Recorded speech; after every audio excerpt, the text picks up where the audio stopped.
वाणी से जैसे आप सुन रहे हो, इस तरह से सुन करके ज्ञान प्राप्त किए उसे श्रुति कहते हैं। ठीक है। और जिन ज्ञान को हम पुस्तक के माध्यम से ले रहे हैं, प्रत्यक्ष गुरु से नहीं लिए थे, वह स्मृति है। वैसे जितना अभी हम लोग पढ़ रहे हैं वो सब स्मृति में ही आता है। ठीक है। श्रुति तो कोई नहीं है अभी, श्रुति का ज्ञान तो गुरु से ही होता है। अभी जितने शास्त्र हैं वो सब स्मृति के रूप में ही हैं अभी, श्रुति के रूप में, क्योंकि वैसा ऋषि कोई नहीं है, ठीक है, जो स्वयं के ज्ञान को बता सके।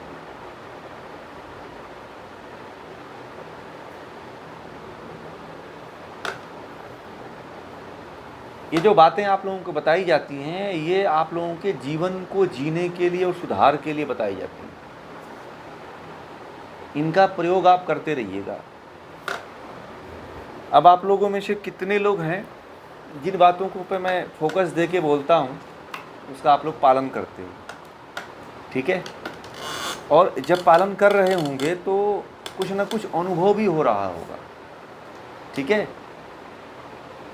कुछ अनुभूतियाँ भी हो रही होंगी और जीवन के उच्चतर स्तर पे बढ़ भी रहे होंगे। ठीक है। इसको सुन करके यहीं पे बंद मत कर दीजिएगा, इसको आगे भी देखने का प्रयास करिएगा। अब मैं जो बात कहा हूँ, निष्काम कर्म भी से भी मुक्ति नहीं होगी, इस पर चिंतन करिएगा। ठीक है। और सांख्य दर्शन इंटरेस्ट के साथ और अपने अनुकूल होके मत पढ़िए कि मेरे अनुकूल नहीं है। मैं आप लोगों को ये भी बता दूं कि मुझे अच्छा नहीं लग रहा है इसलिए नहीं पढ़ूंगा।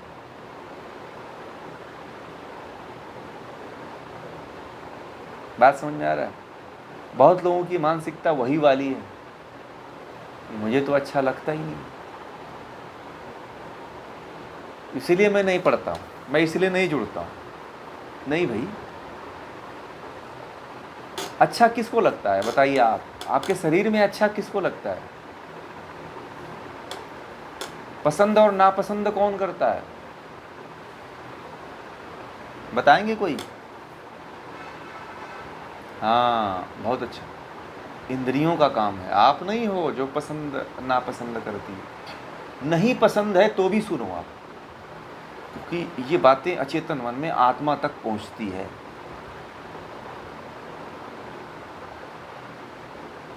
आप ज्ञान को अपने अनुकूल मत ढालने की कोशिश करो आप लोग कि ये मेरे अनुकूल नहीं है तो मैं इसे नहीं सुनूंगा,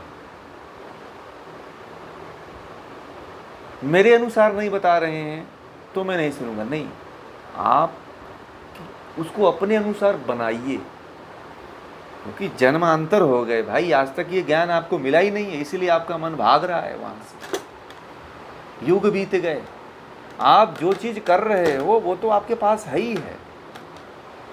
जो आपने कभी जीवन में सुना नहीं है, सीखा नहीं है, उसको प्राप्त करिए। और एक बात और बता दूं, मन ऐसा है, इंद्रियां ऐसी हैं कि एक ही मजे को बार बार लेती है। ठीक है। जिसमें आपके जीवन में जब आप ये समझ लेना कि एक ही मजे को बार बार लेने की इच्छा जो जाहिर करता है वो इंद्रियां और मन होती है, आप नहीं होते हो, ध्यान रखना।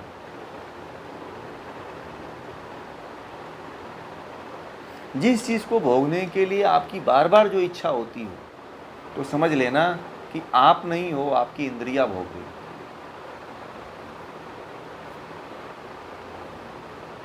आप अपने अनुकूल हर वस्तु को चाहते हो तो ये भी आप इंद्रियों को ही भोजन परोस रहे हो। और इंद्रियों के माध्यम से यदि मुझे सुन रहे होगे तो ज्ञान कभी नहीं रुकेगा, बह जाएगा पानी की तरह।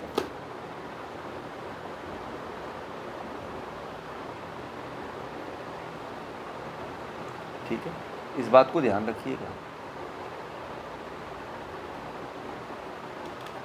मैं इसलिए बता रहा हूँ कि गोता लगा रहे हो तो पानी में डुबकी लगाना भी सीख लो, तैरना भी ठीक सीख लो आप।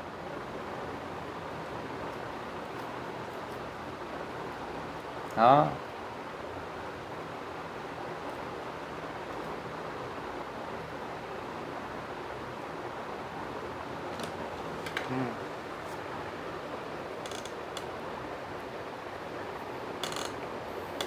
ये तो आपका अच्छा कर्म हुआ। ये तो आपका, आपके भीतर की, जो मैंने कहा था कि ज्ञान किसका भोजन है? आत्मा का। तो आप आत्मा के धरातल पे काम कर रहे हो ना, आप इंद्रियों के धरातल पे थोड़ी काम कर रहे हो। इंद्रियां आदि इंद्रियों को देते तो तब तो कहीं किसी से बात कर लेते, किसी की बुराई कर लेते, किसी के ऊपर कमेंट कसते, कोई नाच गाना चीज़ देखते, कोई और भी चीज़ देखते। तो इंद्रियों को भोजन आपने नहीं दिया, आपने आत्मा को भोजन दिया।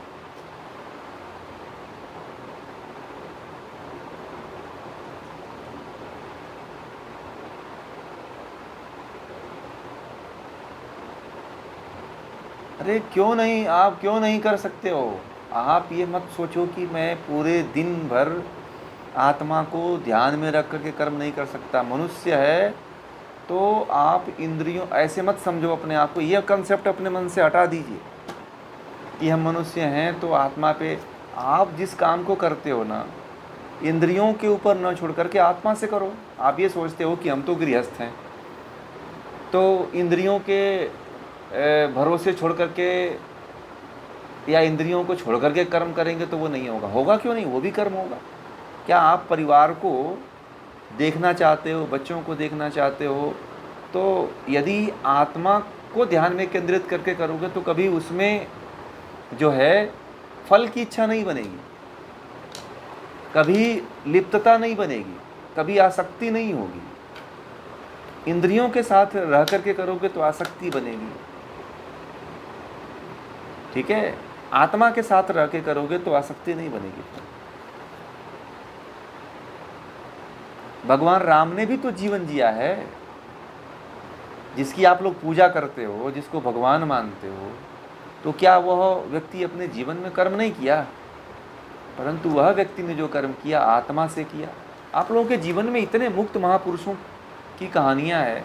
राजा जनक मुक्त थे, पता है आप लोगों को? राजा जनक ने आम इंसान की तरह जो है अपने बेटियों का विवाह किया, विदाई किया, रोया भी, स्वयंवर भी रचाया। तो वो इंद्रियों से कर रहे थे क्या?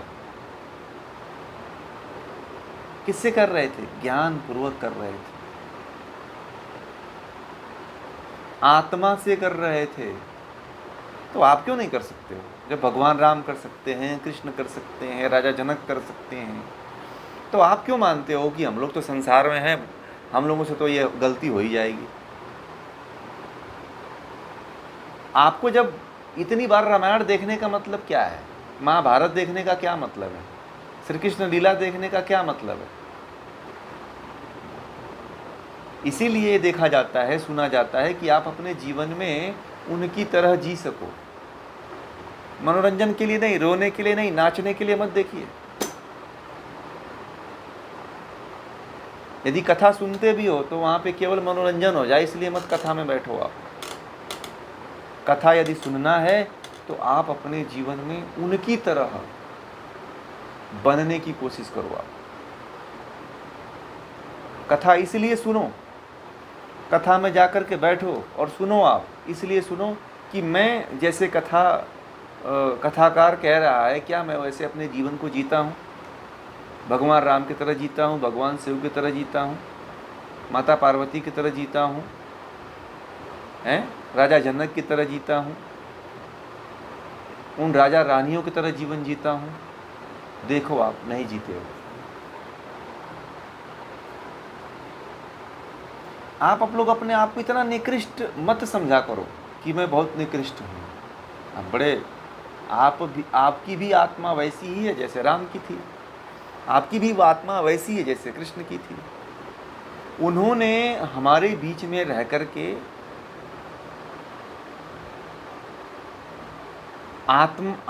ज्ञान पूर्वक कर्म किया।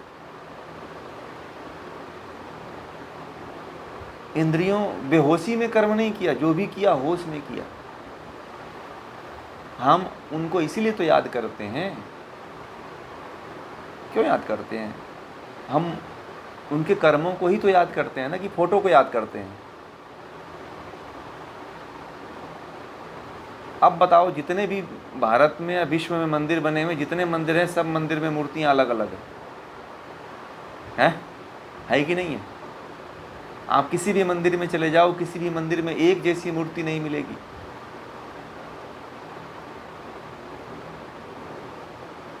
मिलेगी?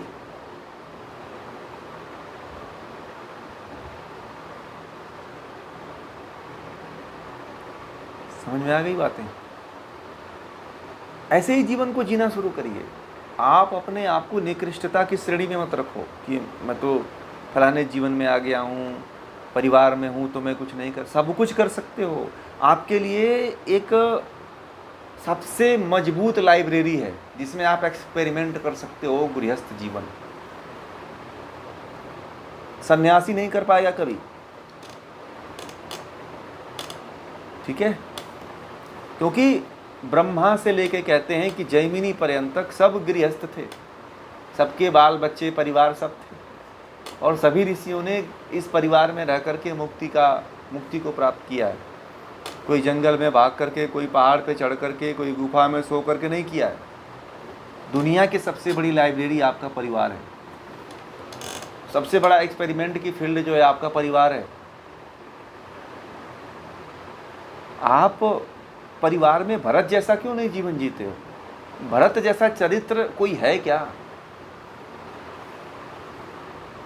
कि दुनिया में सब कुछ प्राप्त होने के बाद भी उसने कुछ नहीं लिया। वो चाहता तो राजा हो सकता है, परंतु वो उस चीज को वो स्वीकार नहीं किया उस व्यक्ति ने। बात समझ रहे? उस व्यक्ति ने उस चीज को स्वीकार नहीं किया। राम जो है योग्य थे तो राम के लिए छोड़ दिया उन्होंने, तो मुझे नहीं चढ़ना है गति। ऐसा भाव रख के जियो ना। क्या लेकर के जाने वाले हैं भैया? एक कटोरी एक चम्मच के लिए लड़ मरते हैं।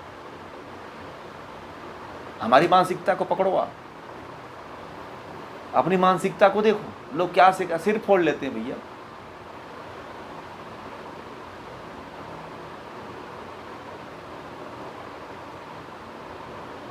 कौन यहाँ पे अमर होने आया है?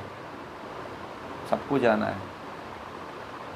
और जिसके लिए हम अपना कहते हैं कि ये तो मेरा है, ये मेरे भविष्य में, जिसके लिए आप सोचते हो कि आगे आने वाले समय में लाइफ सुधर जाएगी और अच्छा हो जाएंगे, हम अच्छी हालात में जिएंगे, कभी नहीं आने वाला है।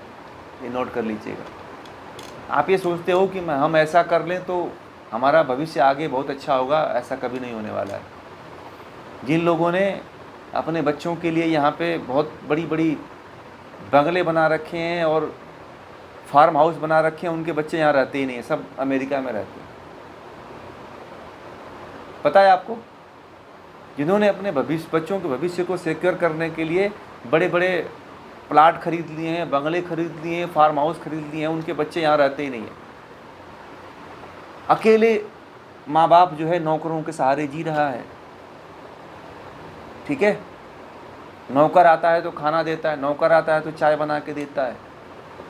ऐसी जिंदगी हो गई है। सब कुछ होते हुए भी कुछ भी नहीं है।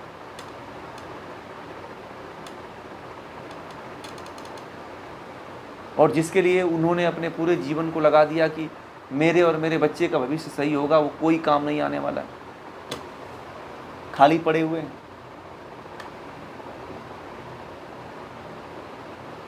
समझ रहे हैं?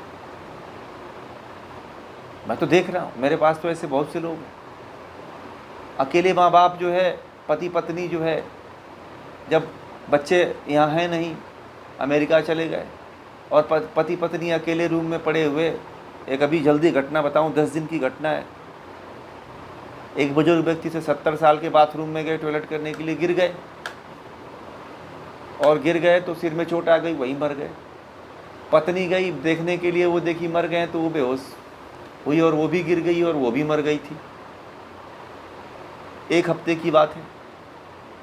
और उनके घर में 4 दिन बाद पड़ोसी गए तो देखे तो बदबू आ रही थी, तो उनको पता चला कि यहाँ पे तो बदबू आ रही है। तो देखे तो उसमें कीड़े पड़ चुके थे, लाश उठाने लायक नहीं थी, दोनों लोगों की सड़ गई, आधा सड़ गई थी। पड़ोसियों का रहना दुश्वार हो गया था। और बच्चे अमेरिका में, पड़ोसियों ने अमेरिका में कॉल लगाया तो बोले कि आप लोग कर दो, हम लोग ऑनलाइन कर लेंगे। अब तो आ नहीं सकते हैं क्योंकि लाश सड़ गई है, कोई व्यवस्था नहीं है, आप लोग करो, हम देखते हैं। रिश्तेदार आए, पड़ोसी आए, सब लोग आके चले गए। 10 दिन 13वीं बीत गई, कुछ नहीं आया। तो लड़के वहाँ से फ़ोन करते हैं कि ज़मीन जो है मैं आता हूँ तो बेच करके फिर अमेरिका चला जाऊँ। और जिस माँ बाप ने ये सोचा था कि मैं अपने बच्चों के लिए सब खड़ा कर रहा हूँ, इसीलिए जीवन जो अभी चल रहा है ना, इसको सबसे अच्छा, सबसे उत्तम मान करके जीना शुरू कर दो। जिस चीज़ को आप भविष्य के लिए सोच रहे हो कि ये बहुत अच्छा होगा और मेरा जीवन और मेरे बच्चों का जीवन अच्छा होगा, जो ये सोच रहे हो आप सोच, वो ज़माना बदल जाएगा। 10 साल पहले जो अभी होता था, 10 साल पहले जो जीवन आप लोग जीते थे, वो नहीं हो रहा है। आजकल के बच्चों को देखो, बच्चों का बचपन नहीं रह गया है। 2 साल बाद, 1 साल बाद वो चले जाते हैं स्कूलों में, नहीं तो 10 साल बाद बच्चे स्कूल जाते थे पढ़ने के लिए। हैं? ज़माना बदल गया कि नहीं बदल गया? इसलिए आप कभी अपने आप को सुधार लो, अपने कर्म को सुधार लो, बस यही जीवन है। वर्तमान को सुधार लो आप, न भविष्य की चिंता करो, न भूतकाल की चिंता करो, कर्म करते रहो आप, वर्तमान को सुधारो आप, यही आपके हाथ में। ठीक है? तो आज काफ़ी समय चला गया।